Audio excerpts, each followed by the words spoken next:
Greetings, fellow classic TV fans. So what does the 5-0 in Hawaii 5-0 stand for? Well, the 50th state, of course. And here's some other interesting numerical facts about the classic show. It ran for 12 seasons from 1968 to 1980, making it one of the longest-running police dramas in TV history. Before becoming McGarrett, Jack Lord was Gene Roddenberry's first choice to play Captain Kirk. He was actually fourth in consideration for Hawaii 5-0, which almost went to Gregory Peck. And only 5 days after his audition, Jack was in Hawaii in front of the cameras as Steve McGarrett. He then appeared in all 279 episodes. The groundbreaking opening sequence was listed at number 4 in TV Guide's Top 10 Best Ever. The show was nominated for 22 Emmys with 4 wins, 2 of which went home with the epic theme songwriter Morton Stevens. And finally, the Ventures' 1969 album, titled Hawaii 5-0, made it to number 5 in the Billboard Top 100 charts. And that's what I call hangin' 10.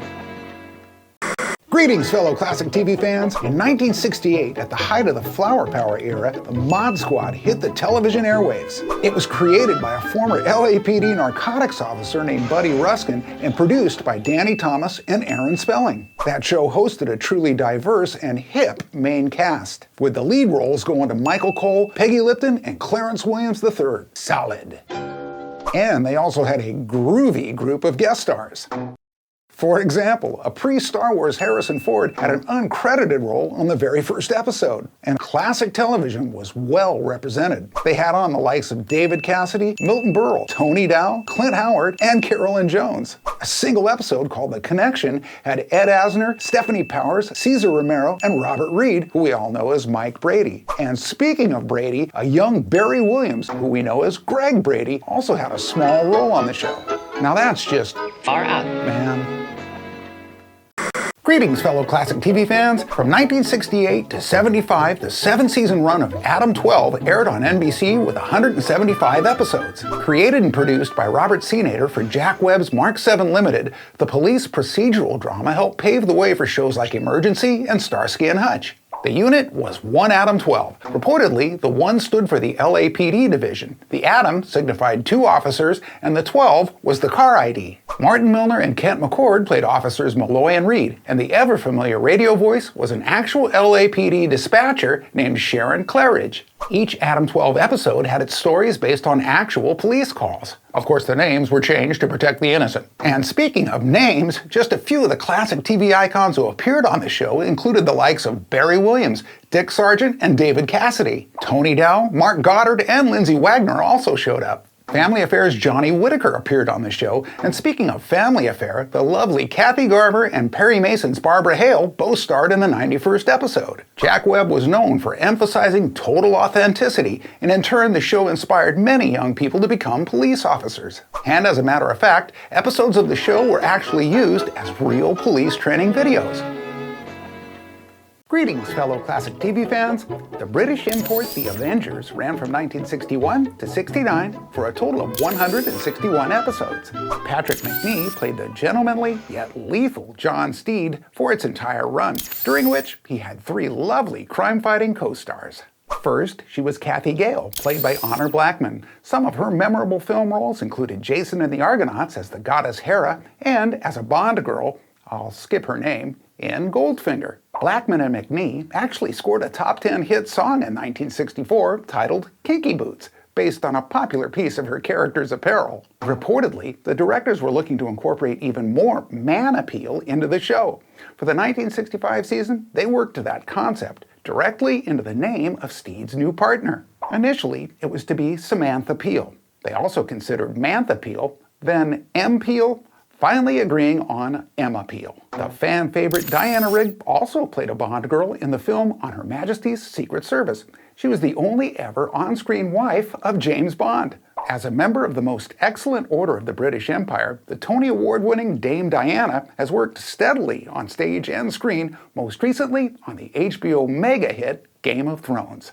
Steed's partner in the Avengers' final season was Tara King, played by Linda Thorson. Her many film and television roles include Return of the Saint, Alan Alda's Sweet Liberty, and Star Trek The Next Generation. In syndication, The Avengers gained legions of fans. The spy-fi action-adventure, with a dash of comedy, even inspired a 1997 big-screen version starring Ray Fiennes as John Steed and Uma Thurman as Emma Peel. Greetings, fellow classic TV fans. Mannix ran 8 seasons from 1967 to 75 for a total of 194 episodes. Created by Richard Levinson and William Link, this final series from Desilu initially struggled conceptually during its first season. On the verge of cancellation, Lucille Ball knew it was worth going to bat for in what would become another one of her rescued classic TV shows. Promising modifications, she made it all about Joe Mannix, the independent private eye, and of course, it worked. Lead actor Mike Connors took home a Golden Globe and received multiple Emmy nominations for the show. And speaking of awards, most would agree the true breakout role was actress Gail Fisher as Peggy Fair. She won 2 Golden Globes and a Primetime Emmy for her part, effectively becoming the show's most awarded actor. What's more, Fisher was the very first African-American actress ever to win these coveted awards for Outstanding Supporting Actress in a dramatic series. A huge roster of classic TV stars made guest appearances, and 2 recurring roles included Lieutenant George Kramer, played by future MASH star Larry Linville, and the Brady Bunch's Robert Reed as Lieutenant Adam Tobias. Ironically, Loretta Swit and Christopher Knight also guest starred on the show. Reportedly, during the run of the series, Mannix had been shot up to 19 times and knocked out approximately 50 times. In a classic TV crossover, Mike Connors appeared in a 1971 episode of Here's Lucy, titled Lucy and Mannix Are Held Hostage. In it, Lucy initially doesn't recognize poor Joe, who's come into her apartment to protect her. So she knocks him out by smashing a vase over his head. I guess that makes one more knockout. Greetings, fellow classic TV fans. Magnum PI ran from 1980 to 88 for a total of 162 episodes. As one of the most popular TV characters of all time, it's interesting to note that although Thomas Sullivan Magnum IV seemed to be tailor-made for Tom Selleck, that's just what he didn't like about it. Originally portrayed as a heroic, James Bond-like, flawless ladies' man, Tom openly objected to being typecast for his good looks. Based on his positive earlier experience playing the recurring role of Lance White on the Rockford Files, Selleck recommended a more reserved, James Garner-like, humorously flawed, blue-collar type. He further implied this persona might help draw in a male audience as well. Tom proved to be right, but when the creators resisted his suggestion, he simply threatened to break his contract and accept a movie offer to play Indiana Jones. Obviously, they relented.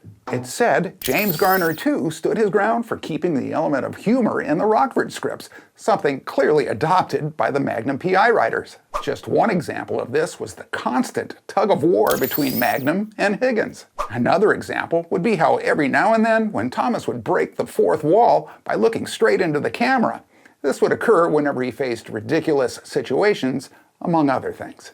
Magnum PI repeatedly ranked in the top 20 of the Nielsen ratings during its first 5 years. From 1982 to 86, Tom Selleck was nominated for an Emmy, which he won in 84. From 1984 to 86, John Hillerman was Emmy nominated, ultimately winning in 1987. And for their awesome performances on the show, both actors also took home a Golden Globe.